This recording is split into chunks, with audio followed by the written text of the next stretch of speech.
Info with Swati ಚಾನಲ್ಗೆ ಆತ್ಮೀಯವಾದ ಸುಸ್ವಾಗತ. ಇವತ್ತಿನ ವಿಚಾರ ಸ್ಪೆಷಲಿ ಗೃಹಲಕ್ಷ್ಮಿ ಬಗ್ಗೆ ಒಂದು ಅಪ್ಡೇಟ್ ಬಂದಿದೆ. ಸೊ ಇದು ತುಂಬಾ ಕಾಂಪ್ಲಿಕೇಟ್ ಆಗಿರುವಂತ ವಿಚಾರ ಹೌದು, ಬಟ್ ನಿಮಗೆ ಇದನ್ನ ಅರ್ಥ ಮಾಡಿಸ್ಲೇಬೇಕು, ನಾವು ಹೇಳಲೇಬೇಕು. ಸೊ ಹಾಗಾಗಿ ಗೃಹಲಕ್ಷ್ಮಿ ವಿಚಾರವಾಗಿ ವಿಡಿಯೋದಲ್ಲಿ ಮಾತಾಡ್ತಾ ಹೋಗ್ತೀನಿ. ಚಾನಲ್ ಸಬ್ಸ್ಕ್ರೈಬ್ ಮಾಡ್ಕೊಂಡು ವಿಡಿಯೋನ ಕಂಟಿನ್ಯೂಸ್ ಆಗಿ ವಾಚ್ ಮಾಡಿ.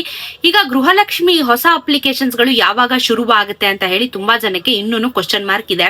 ಜೊತೆಗೆ ಇದ್ರ ಬಗ್ಗೆ ನಿಮ್ಗೆ ಸಾಕಷ್ಟು ಹೊಸ ರೂಲ್ಸ್ ಗಳು ಬರ್ತಾ ಇರೋದು ನಿಮಗೆ ಗೊತ್ತಿದೆ. ನಾನು ಪದೇ ಆ ಹೊಸ ರೂಲ್ಸ್ ಗಳು ಏನು ಒಂದ್ 10-15 ಪ್ರಶ್ನೆಗಳಿಗೆ ನೀವು ಉತ್ತರ ಕೊಡಬೇಕು, ಅದ್ರ ಬಗ್ಗೆ ಎಲ್ಲ ನಾನೇನು ಹೇಳೋದಿಕ್ ಹೋಗೋದಿಲ್ಲ. ಬಟ್ ಇಲ್ಲಿ ಕೆಲವೊಂದಷ್ಟು ವಿಚಾರದ ಬಗ್ಗೆ ನಾವು ಗಮನನ ಹರಿಸಬೇಕಾಗಿದೆ.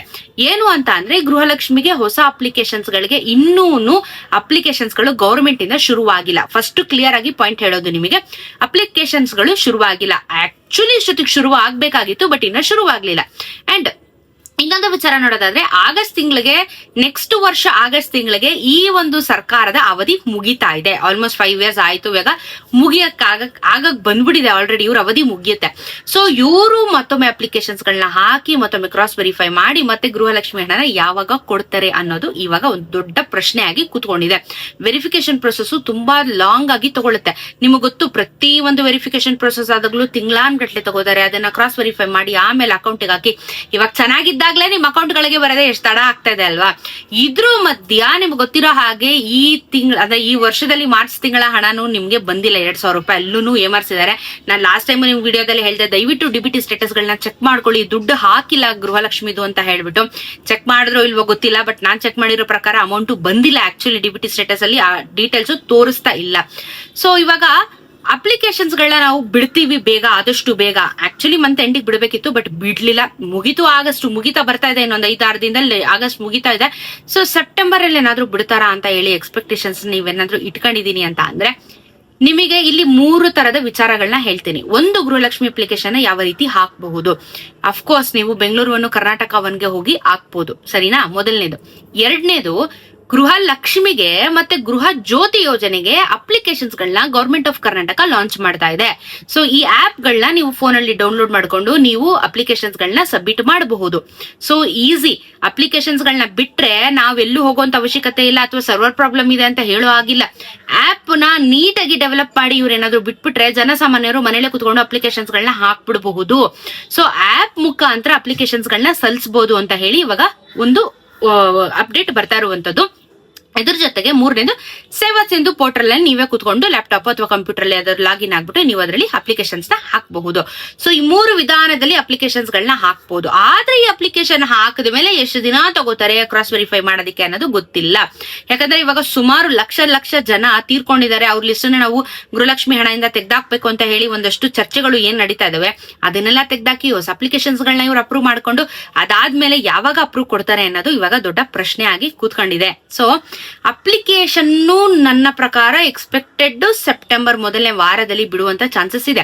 ನಿಮ್ಮ ಮನೆ ಬಾಗಿಲಿಗೆ ಬರ್ತಾರ ಅಂದ್ರೆ ಯಾರು ಬರೋದಿಲ್ಲ, ಅನೌನ್ಸ್ ಮಾಡ್ತಾರೆ, ನೋಟಿಫಿಕೇಶನ್ ಮುಖಾಂತರ ಅನೌನ್ಸ್ ಮಾಡ್ತಾರೆ. ನೀವು ಅವಾಗ ಅಪ್ಲಿಕೇಶನ್ಸ್ ನ ಬೆಂಗಳೂರು ಕರ್ನಾಟಕವನ್ನಿಲ್ಲ ಆಪ್ ಮುಖಾಂತರ, ಇಲ್ಲ ಅಂದ್ರೆ ಸೇವಾ ಸಿಂಧು ವೆಬ್ಸೈಟ್ ಅಲ್ಲಿ ಕುತ್ಕೊಂಡು ನೀವು ಹಾಕಬಹುದು. ಸೊ ಇಲ್ಲ ಸೈಬರ್ ಸೆಂಟರ್ ಗಳಲ್ಲೂ ಹಾಕೊಡ್ತಾರೆ, ಏನೂ ತೊಂದರೆ ಇಲ್ಲ. ಬಟ್ ಸೈಬರ್ ಸೆಂಟರ್ ದುಡ್ಡು ಚಾರ್ಜ್ ಮಾಡ್ತಾರೆ. ಬೆಂಗಳೂರು ಕರ್ನಾಟಕವನ್ನು ಯಾರು ದುಡ್ಡು ಚಾರ್ಜ್ ಮಾಡಲ್ಲ ನಿಮಗೆ, ಓಕೆನಾ? ಆನ್ಲೈನ್ ಅಲ್ಲೂ ಏನೂ ಆಗಲ್ಲ. ಬಟ್ ಸರ್ವರ್ ಕರೆಕ್ಟ್ ಆಗಿ ವರ್ಕ್ ಆದ್ರೆ ಎಲ್ಲರಿಗೂ ಆರಾಮು, ಇಲ್ಲ ಅಂತಂದ್ರೆ ತೊಂದರೆ ಆಗುತ್ತೆ. ಅಂಡ್ ಇವಾಗ 32ನೇ ಕಂತಿನ ಹಣದ ಬಗ್ಗೆ ಒಂದು ಅಪ್ಡೇಟ್ ಕೊಡೋದಾದ್ರೆ, ನಿಮಗೆ ಹಣ ತುಂಬಾ ಜನಕ್ಕೆ ಆಲ್ರೆಡಿ ಬರ್ತಾ ಇದೆ, ಜಮಾ ಆಗ್ತಾ ಇದೆ. ಅದನ್ನ ನೀವು ದಯವಿಟ್ಟು ಡಿಬಿಟಿ ಸ್ಟೇಟಸ್ ಅಲ್ಲಿ ಚೆಕ್ ಮಾಡಬೇಕು. ಯಾಕಂದ್ರೆ ಕೆಲವ್ರಿಗೆ ಏನಾಗಿದೆ, ಅಪ್ರೂವ್ಡ್ ಅಂತ ಹೇಳ್ಬಿಟ್ಟು ಡಿಬಿಟಿ ಸ್ಟೇಟಸ್ ಅಲ್ಲಿ ತೋರಿಸ್ತಾ ಇದೆ. ಅಪ್ರೂವ್ ಆಗಿರುತ್ತೆ, ಕೆಲವ್ರಿಗೆ ಕ್ರೆಡಿಟ್ ಆಗಿರಲ್ಲ. ಕ್ರೆಡಿಟ್ ಆಗಿರೋರಿಗೆ ಕ್ರೆಡಿಟೆಡ್ ಅಂತ ತೋರಿಸ್ತಾ ಇದೆ. ಸೊ ಈ 2 ವಿಚಾರ ನೀವು ಕರೆಕ್ಟ್ ಆಗಿ ಚೆಕ್ ಮಾಡ್ಕೊಳ್ಳಿ. ಅಪ್ರೂವ್ಡ್ ಅಂತ ಬಂದಿದ್ರೆ ನಿಮ್ಗೆ ಹಣ ಜಮಾ ಆಗುತ್ತೆ. ಕ್ರೆಡಿಟೆಡ್ ಅಂದ್ರೆ ಆಲ್ರೆಡಿ ನಿಮ್ಮ ಖಾತೆಗೆ ಜಮಾ ಆಗಿದೆ ಅನ್ನೋದು. ಅಪ್ರೂವ್ಡ್, ಕ್ರೆಡಿಟೆಡ್ ಇಲ್ಲ ಅಂದ್ರೆ ಸ್ಟೇಟಸ್ ಅಲ್ಲಿ ಏನಾದ್ರು ಡ್ಯಾಶ್ ಇತ್ತು ಅಂದ್ರೆ ಬಹುಶಃ ನಿಮ್ಮ ಗೃಹಲಕ್ಷ್ಮಿ ಯೋಜನೆ ಕ್ಯಾನ್ಸಲ್ ಆಗಿರಬಹುದು. ಅಲ್ಲಿ ಏನು ಡ್ಯಾಶ್ ಇತ್ತು ಅಂತ ಅಂದ್ರೆ, ಬಿಕಾಸ್ ನಿಮ್ಗೆ ಯಾವುದೇ ರೀತಿ ಅಪ್ಡೇಟ್ಸ್ ಗಳು ಸಿಗೋದಿಲ್ಲ, ಹಣ ಕ್ಯಾನ್ಸಲ್ ಆಗಿರುತ್ತೆ. ಒಂದು ನೀವು APL ಕಾರ್ಡ್ ಹೋಲ್ಡರ್ಸ್ ಆಗಿರ್ತೀರಾ, ಇಲ್ಲ ಟ್ಯಾಕ್ಸ್ ಪೇರ್ ಆಗಿರ್ತಾರೆ, ಈ ರೀತಿ ಏನ್ ಹೊಸ ರೂಲ್ಸ್ ಗಳನ್ನ ಮಾಡ್ತಾ ಇದ್ದಾರೆ, ಇದರ ಅಂಡರ್ ಅಲ್ಲಿ ನಿಮ್ಮನ್ನ ತೆಗ್ದಾಕಿರ್ತಾರೆ ಗೃಹಲಕ್ಷ್ಮಿ ಹಣದಿಂದ. ದಯವಿಟ್ಟು ಆಪ್ ಇದೆ ಡಿಬಿಟಿ ಕರ್ನಾಟಕ ಅಂತ ಹೇಳ್ಬಿಟ್ಟು ಡೌನ್ಲೋಡ್ ಮಾಡ್ಕೊಳ್ಳಿ. ನಿಮ್ಮ ರೇಷನ್ ಕಾರ್ಡ್ ನಂಬರ್ ಹಾಕಿ, ಆಧಾರ್ ಕಾರ್ಡ್ ನಂಬರ್ ಹಾಕ್ಬಿಟ್ಟು ಲಾಗಿನ್ ಆಗಿ ನಿಮ್ಮ ಒಂದು ಡೀಟೇಲ್ಸ್ ನ ಚೆಕ್ ಮಾಡ್ಕೊಳ್ಳಿ. ನೆಗ್ಲೆಕ್ಟ್ ಮಾಡಬೇಡಿ. ಇದೇ ತರ ನೆಗ್ಲೆಕ್ಟ್ ಮಾಡಿನೇ ತುಂಬಾ ಹಣ ಹೋಗಿರೋದು ಸರ್ಕಾರದಿಂದ. ಸೊ ನೆಗ್ಲೆಕ್ಟ್ ಮಾಡಬೇಡಿ. 31, 32 ಆಲ್ರೆಡಿ ಜಮಾ ಆಗ್ತಾ ಇದೆ, ಎಲ್ಲ ಜಿಲ್ಲೆಗಳಿಗೂ ಬರ್ತಾ ಇದೆ. ಇದಾದ್ಮೇಲೆ ಸ್ಟಾಪ್ ಮಾಡ್ತಾರಾ ಹೊಸ ಅಪ್ಲಿಕೇಶನ್ ಟೈಮ್ ಅಲ್ಲಿ, ಅಥವಾ ಕಂಟಿನ್ಯೂ ಮಾಡ್ತಾರಾ ಅನ್ನೋದು ಗೊತ್ತಿಲ್ಲ. ಸೊ 32ರವರೆಗೂ ಏನ್ ಕೊಟ್ಟಿದ್ದಾರೆ ಅದನ್ನ ತಗೊಳ್ಳಿ. ಸೆಂಟರ್ಗೆ ಇವಾಗ ಮಾರ್ಚ್ ತಿಂಗಳದೊಂದು ಹೋಗಿದೆ, ಕಳೆದ ವರ್ಷದ ಫೆಬ್ರವರಿ ಮಾರ್ಚ್ ತಿಂಗಳದ್ದು ಹೋಗಿದೆ. ಟೋಟಲ್ ಅಫಿಷಿಯಲ್ ಆಗಿ 3 ಕಂತಿನ ಹಣ ಗೃಹಲಕ್ಷ್ಮಿ ಹಣ ಬಂದಿಲ್ಲ. ಅದ್ರ ಬಗ್ಗೆ ಸರ್ಕಾರ ಇದುವರೆಗೂ ಅಪ್ಡೇಟ್ ನ ಕೊಟ್ಟಿಲ್ಲ. ಅದು ಬಿಟ್ಟು ನಾವ್ ಇವಾಗ ಅಪ್ಲಿಕೇಶನ್ ಮುಖಾಂತರ ನಾವು ಗೃಹಲಕ್ಷ್ಮಿ ಯೋಜನೆಯ ಒಂದು ಅಪ್ಲಿಕೇಶನ್ಸ್ ನ ತಗೊಳಕ್ಕೆ ಶುರು ಮಾಡ್ತೀವಿ ಅಂತ ಹೇಳಿ ಒಂದು ಅಪ್ಡೇಟ್ ಕೊಟ್ಟಿದ್ದಾರೆ ಬಿಟ್ಟು ಹಳೆ ದುಡ್ಡು ಏನಾಯ್ತು ಅದನ್ನ ಕೊಡ್ತಾರ ಅನ್ನೋದ್ರ ಬಗ್ಗೆ ಮಾಹಿತಿ ಇಲ್ಲ. ಸದ್ಯಕ್ಕೆ ಇದಿಷ್ಟು ಅಪ್ಡೇಟ್ ಇದೆ ಗೃಹಲಕ್ಷ್ಮಿ ವಿಚಾರವಾಗಿ. ತುಂಬಾ ದಿನಗಳಾಗಿತ್ತು ಗೃಹಲಕ್ಷ್ಮಿ ವಿಚಾರವಾಗಿ ಮಾತಾಡಿ, ಯಾಕಂದ್ರೆ ಏನು ಅಪ್ಡೇಟ್ಸ್ ಬರ್ತಾ ಇಲ್ಲ. ಖಾಲಿ SIR ಅನ್ನೋದೇ ಫುಲ್ ಎಲ್ಲರಿಗೂ ಕುತ್ಕೊಂಡಿತ್ತು. ಜೊತೆಗೆ ಇವಾಗ ರೇಷನ್ ಕಾರ್ಡ್ ಒಂದಷ್ಟು ಕುತ್ಕೊಂಡಿದೆ. ಬಿಟ್ರೆ ಗೃಹಲಕ್ಷ್ಮಿ ಹಣ ಸೈಲೆಂಟ್ ಆಗಿ ಎಲ್ಲ ಹಿಂದಕ್ಕೆ ಹೋಗ್ತಿತ್ತು. ಬಟ್ ಇವಾಗ ಒಂದು ಅಪ್ಡೇಟ್ ಬಂದಿರುವಂತದ್ದು.